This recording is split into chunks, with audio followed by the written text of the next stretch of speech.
Bapak Ibu yang dikasih dalam Tuhan, kita bersyukur kita ada di penghujung tahun 2024. Dan saya percaya 11 bulan Tuhan sudah bekerja secara luar biasa.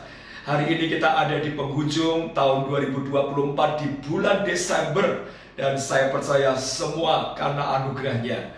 Dan tema Komsel Triparti kita di bulan Desember adalah semua karena anugerahnya. Ayat yang akan kita renungkan adalah di dalam Yohanes pasal 3 ayat yang ke-16. Saya akan membacakan buat Bapak Ibu semua dan mari kita perhatikan dengan baik. Karena begitu besar kasih Allah akan dunia ini sehingga Ia telah mengaruniakan anaknya yang tunggal, supaya setiap orang yang percaya kepadanya tidak binasa, melainkan beroleh hidup yang kekal. Ayat rujukannya Bapak Ibu Saudara nanti bisa baca dalam Efesus pasal 2 ayat 8 sampai dengan ayat yang ke-9, di mana bunyi ayat itu bahwa hidup kita itu karena kasih karunia Tuhan, bukan karena perbuatan baik kita, bukan karena jabatan kita, bukan karena kekayaan kita, atau apa saja yang kita rasa itu menjadi dasar kehidupan kita. Nah, saudara, mengalami kasih Tuhan itu sebuah hal yang luar biasa sebetulnya. Tapi jarang sekali dan banyak orang percaya tidak menyadari kalau hidup itu karena anugerah Tuhan. Mereka terus berpikir kurang, mereka terus berpikir bagaimana hal-hal bisa dilakukan. Padahal kalau kita melihat hari lepas hari, bulan demi bulan, minggu demi minggu, tahun demi tahun, kita hidup dalam kasih dan anugerah Tuhan.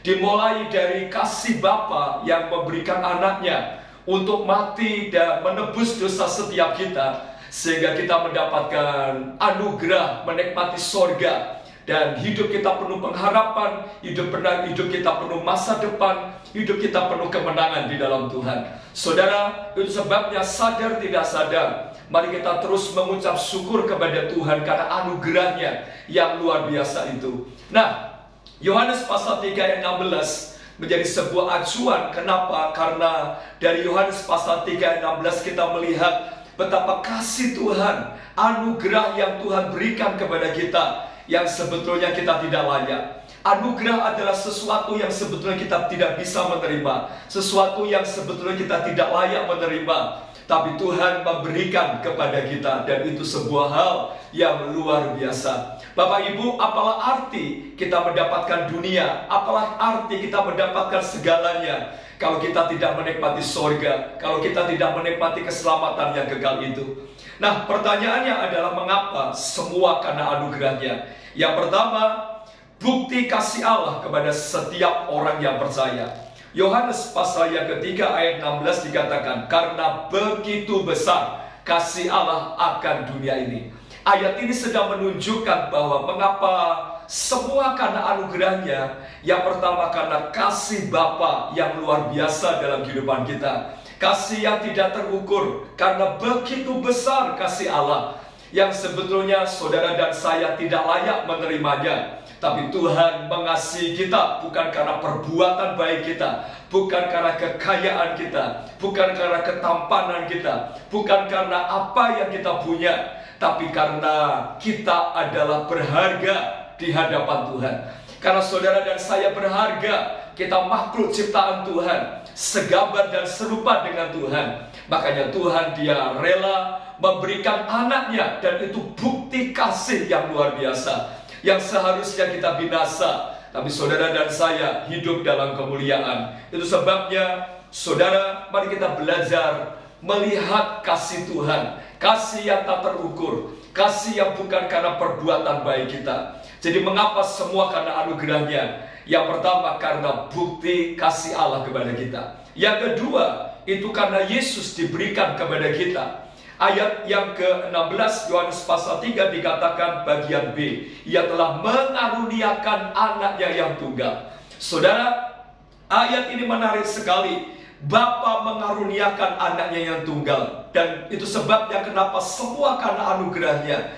Karena inisiatif untuk menyelamatkan, inisiatif untuk menjalin hubungan, inisiatif untuk kembali memulihkan sebuah hubungan bukan dari kita, tapi dari Bapa yang mengaruniakan anaknya.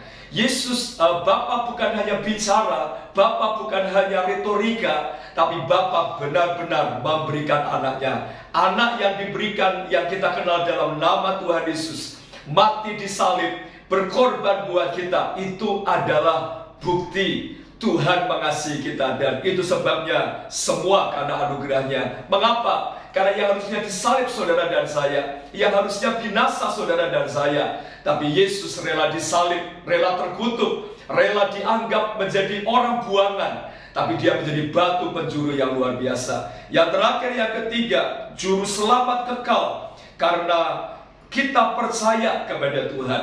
Saudara, yang ketiga, mengapa semua karena anugerahnya? Karena Yesus juru selamat yang memberikan hidup yang kekal itu. Jadi, kenapa semua karena anugerahnya? Yang pertama, bukti Allah mengasihi kita. Yang kedua, Yesus diberikan buat kita. Yang ketiga adalah janji keselamatan kepada yang percaya kepada Tuhan. Pesan yang harus kita lakukan adalah membalas kasih Tuhan yang luar biasa. Berkat yang kita alami adalah kehidupan yang kekal. Kalau kita tidak menerima Yesus, maka kita tetap di dalam kutuk. Dan dua pertanyaan yang akan Bapak Ibu bisa sharingkan, teman-teman bisa sharingkan. Yang pertama adalah sharingkan anugerah apa yang Anda rasakan di tahun 2024 selain keselamatan. Yang kedua, sharingkan kapan Anda menceritakan kasih Allah kepada semua orang yang belum mengenal Tuhan. Setelah itu Bapak Ibu bisa saling mendoakan. Jangan lupa berdoa buat Natal, Natal gereja kita, baik gereja di Semarang, Salatiga, Ungaran, dan juga gereja Sion. Itu yang saya bisa share. Selamat Triparty, dan lewat kesempatan ini saya mengucapkan terima kasih buat hati saudara. Selama 1 tahun 2024 saya berdoa dan saya terus menyaksikan hidup saudara diberkati Tuhan. Gereja Ebenezer Sion juga diberkati Tuhan. Dan percayalah Tuhan menolong kita semua. Merry Christmas 2024, Happy New Year 2025. Tuhan menyertai saudara. Salam discipleship.